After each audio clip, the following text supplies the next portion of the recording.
நல்லா படிப்பேன் bro. 10th 418 118 சுத்தமாக படிக்க ட்ரை பண்ணல ப்ரோ. கண்டிப்பா இப்போ நாளைக்கு எக்ஸாம் இருக்குது. எனக்கு என்ன பண்ண எனக்கே தெரியல. இப்போ நைட்டு தான் கொஞ்சமா படிக்கணும். நான் பாஸ் ஆயிரும் ப்ரோ எப்படியாவது. கிளாஸ் எடுக்கும் போதெல்லாம் ரொம்ப சோகமா இருப்பான். லாஸ்ட் பெஞ்ச்ல தான் உட்காந்துருப்பான். யார் கூடயும் மிங்கிள் ஆக மாட்டான், என்ஜாய் பண்ண மாட்டான். ஒரு சிரிச்சு நான் பார்த்தது கிடையாது.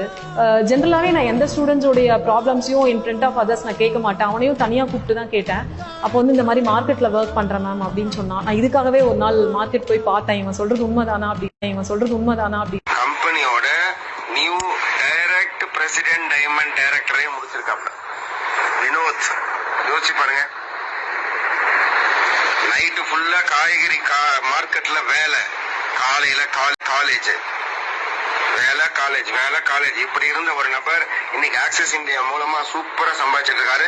நேற்று கிட்டத்தட்ட ஒரு 10-15 பேர் அம்பத்தூர் ஆபீஸ் கூட்டு வந்தார். அவங்க டீம் மூலமா கூட்டு வந்து அவ்வளவு பேரும் எக்ஸ்போர்ட் கம்பெனில இவர மாதிரி 19 வயசு பையன் என்னால சமாளிக்க முடியல, வீட்டு சமாளிக்க முடியல. அப்போ அப்படியே எனக்கு கால் பண்ண இந்த மாதிரி சொன்னேன், நீ இதுக்கும் தகராத ஆக்சிஸ் கிடைச்சிச்சு. ஆனா 4 மாசம் நீ வேஸ்ட் பண்ணிட்ட. 5ஆவது மாசத்துல இருந்து கஷ்டப்படு. கிட்டத்தட்ட ஒரு 4 மாசம் ஆகுது. 1 லட்சம் ரூபாய் சம்பாதிச்சிருக்கேன் இந்த ஒரு வாரத்துல மட்டும். இந்த ஒரு வாரம் இன்கம் 10 லட்சம் ரூபாய். இது வரைக்கும் ஒரு 3 லட்சம் 40,000 ரூபாய் சம்பாதிச்சிருக்கேன். கடன் ஓரளவு அடைச்சிட்டேன். ஆனாலும் எனக்கு கடன் இருக்குது. இன்னொரு 4 மாசத்துல கண்டிப்பா எல்லா கடையும் அடைச்சு அப்கமிங் சீரியா கண்டிப்பா ஆகிடுவேன்.